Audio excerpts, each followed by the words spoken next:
If your photos only look good when the lighting is perfect, then you don't actually understand lighting. Because the reality of wedding photography is that wedding days are unpredictable. Sometimes you get beautiful golden hour, sometimes lighting conditions that are far from ideal. But the photographers who consistently create incredible images aren't the ones getting lucky with perfect light. They're the ones who know how to work with whatever lights they're given. And in my opinion, lighting is one of the most important skills a photographer can learn. It's what makes or breaks a photo. Yet, it's also one of the hardest things to learn. But by the end of this video, you should feel much more confident on a wedding day, no matter what lighting conditions you're dealing with. If you want to take 10 times better wedding photos, then you must master lighting. Let's get into it. Before we talk about the different types of light, we need to first understand what good light actually is. Because one of the biggest mistakes photographers make is thinking that if they're shooting in the shade, they're guaranteed to get good results. You have probably experienced this before. You take a photo that's perfectly exposed, the couple looks great, the location is beautiful, yet somehow the image still feels a little flat. It doesn't have the depth, the polish, or the wow factor that you see in the work of other photographers you admire. And most of the time, that comes down to three things. First, shape. Good lighting creates subtle shadows that add dimension to your subject. It helps define facial features and makes a two-dimensional photo feel more three-dimensional. Second, separation. Does your subject stand out from the background, or is everything blending together? Our eyes are naturally drawn to contrast. When there is clear separation between the subject and the environment, the image instantly feels stronger and more intentional. One of the easiest ways to create separation is by paying attention to what's happening behind your subject. Whenever possible, I like to position my subject in the light while placing them in front of a darker background. This could be a dark green bush, or trees, or a shaded wall, a doorway, or any area where the light isn't hitting as strongly. It also creates what's known as perceived sharpness. When there is a clear difference between the brightness of the subject and the brightness of the background, the subject tends to pop. Sometimes we place our subject in the shade, but the light is absolutely blasting the background behind them. Sometimes the background can become so bright, it's almost overexposed. When that happens, the background starts competing with your subject for attention, making the image feel flatter and less intentional. And third, direction. Good light usually has a source, whether that's a window, an open doorway, or simply the brightest part of the sky. We want to know where the light's coming from, because when light has direction, it creates shape. And when light comes equally from every direction, images can start to feel flat and lifeless. One of the easiest ways to tell if you're in good light is to look at your subject's eyes. If their eyes have a nice sparkle or reflection in them, that's usually a good sign the light's reaching their face. If their eyes look dark, dull, or lifeless, chances are you're standing somewhere the light isn't reaching properly. And this is why not all shade is created equal. There is a huge difference between open shade and deep shade. Open shade is one of my favorite lighting conditions to work with. The light's soft, flattering, and easy to expose for. But once you move too far into the shade, whether that's under dense trees, beside a tall wall, or deep inside a covered area, the light starts getting blocked. It loses its direction and its shape, and your photos can start feeling muddy and flat. So whenever possible, I like positioning my subject near the edge of that shade, facing towards the brightest part of the sky. That way, I can still get soft light, but the light has direction and shape. So when I'm looking for good light, I'm always asking myself three questions. Is the light creating shape? Is my subject separated from the background? And where is the light coming from? Now, does every photo need to tick all those boxes? I mean, sometimes you're shooting in an incredible location and the light isn't perfect. Sometimes the moment is more important than the lighting. And the good news is that there are a lot that can be done and improved later through editing in Lightroom. But don't worry, we'll dive much deeper into that in the editing video later in the series. Okay, but once you have identified your light source, the next step is deciding how you want to position your subject around around it. There are 4 main techniques I find myself using over and over again on a wedding day: backlight, side light, direct light, and pocket light. Backlight is my go-to lighting technique. It's the easiest to work with, the safest option, and in my opinion, one of the most flattering. It creates those dreamy, romantic, soft images that we love. It's very simple. You position your subject between yourself and the light source. Instead of the sun hitting the front of their face, it's hitting them from behind. This creates a beautiful glow around the edges of your subject, helping separate them from the background and naturally drawing your eye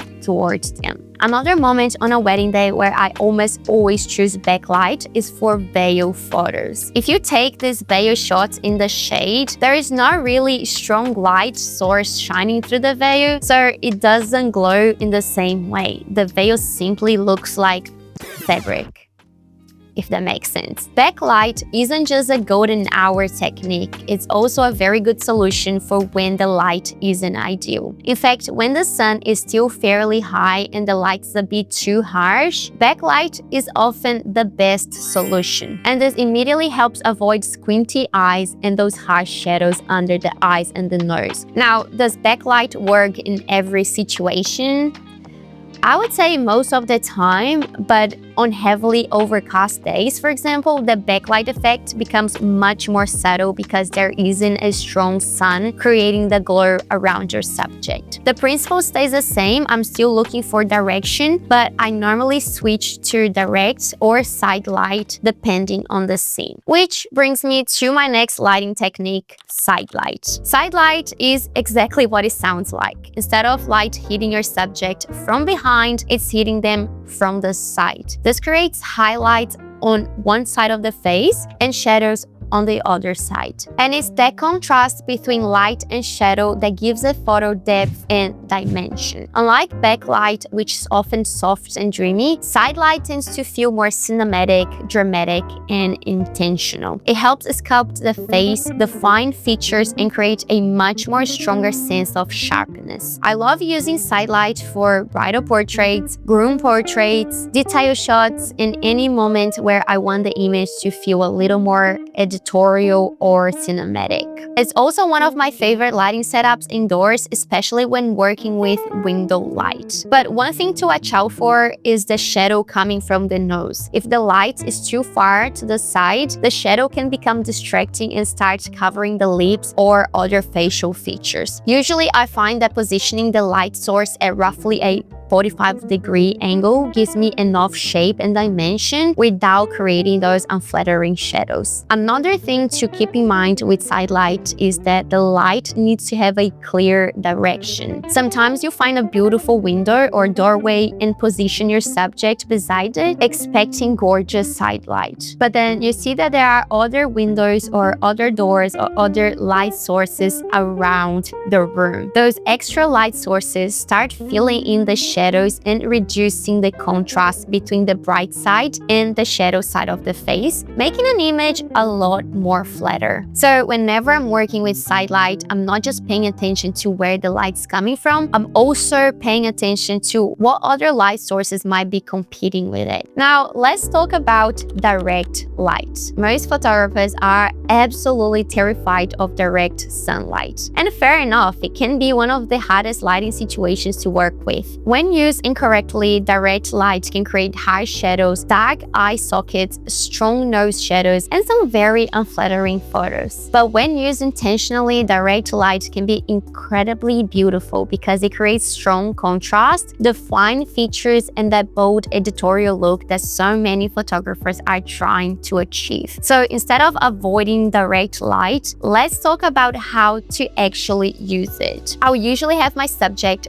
face directly toward the sun. Most of the time, I'll even ask them to point their nose toward the light and slightly lower the eyes or look down a little. This allows the light to spread much more evenly across the face, creating a far more flattering result. Suddenly, those harsh shadows disappear, the face becomes evenly illuminated, and the image feels intentional rather than accidental. What I love most about direct light is the contrast it creates. Colors become richer, features become more defined, and the image feels sharper and more impactful. Direct sunlight can also look incredible on darker skin tones because that added contrast helps the subject stand out beautifully, and often the shadows aren't as noticeable as they can be on lighter skin tones. Now, if there is one lighting technique that combines everything we have talked about so far, shape, separation, direction, and perceived sharpness, it's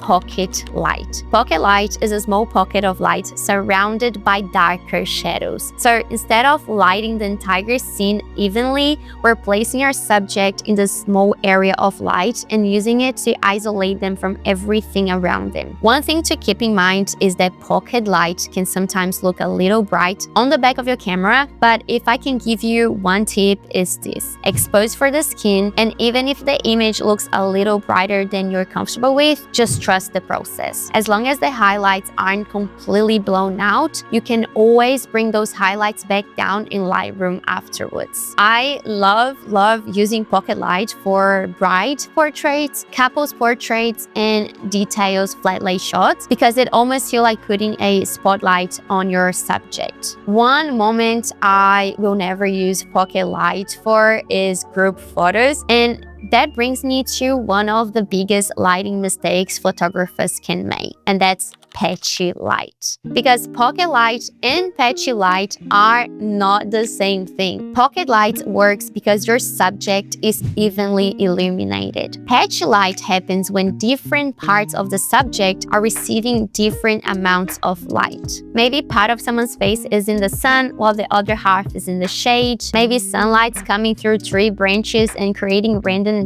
bright spots across their face. Or maybe you're capturing a group and some people are standing in the sun while others are standing in the shade. And that's when photos start looking messy and distracting. One of the easiest ways to avoid this is by making sure everyone is standing in the same light. If you're capturing family photos or a large group, take a second to scan across everyone's faces before taking the photo and see if they're all receiving the same quality of light. One of the most common places you will run into patchy light is under trees. Yes, they can create beautiful shade, but they can also create some of the worst patchy light you ever see. When in doubt, always prioritize the faces. I don't care if there's a little patch of sunlight on the grass or on someone's dress, but if the faces are evenly lit, then we're good.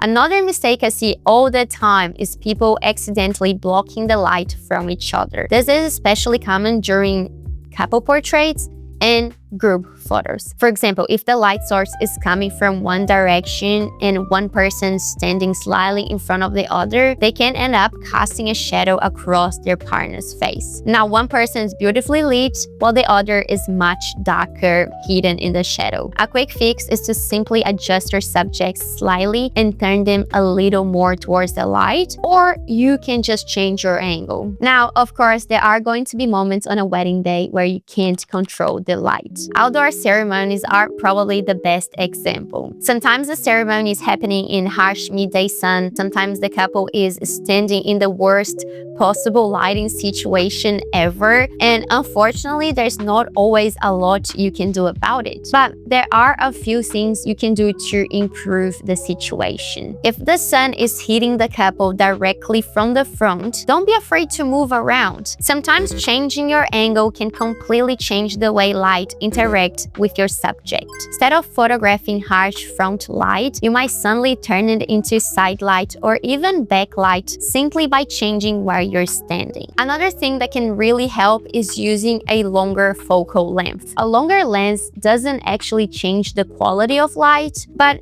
it can make the light feel much more flattering. By compressing the scene and blurring the background, a longer lens helps remove distraction and put all of the attention on your subject. It can also help hide some of the patchy light and messy backgrounds that often come with outdoor ceremonies. So if I'm stuck shooting in difficult lighting conditions, I'll often reach for a longer prime lens and focus on simplifying the scene as much as possible. But But sometimes, no matter how much you move around, change your angles, or switch lenses, there's only so much you can do. The sun is too harsh, the shadows are too strong, the background's competing with your subject, or the light is so flat that the image lacks any real depth or separation. And that's where flash can become incredibly useful. A lot of photographers think flash is only something you use when it gets dark, but some of my favorite times to use flash are actually during the day. If the sun is creating harsh shadows under the eyes, flash can help fill those shadows and create a much more flattering result. If your subject is blending into the background, flash can help create separation and make them stand out. If you're shooting backlit, flash can help bring a little bit of light back onto your subject's face while keeping that beautiful glow behind them. On the other hand, there are moments where it's dark and I still won't use flash, and that's mostly during receptions. A lot of photographers will immediately reach for the flash as soon as the light gets low, and that's completely okay, but personally, if I am in a candle-lit room or a reception with beautiful ambient light, I will often try to work with the light first, because the atmosphere is part of the story too. Sometimes the moment you introduce flash,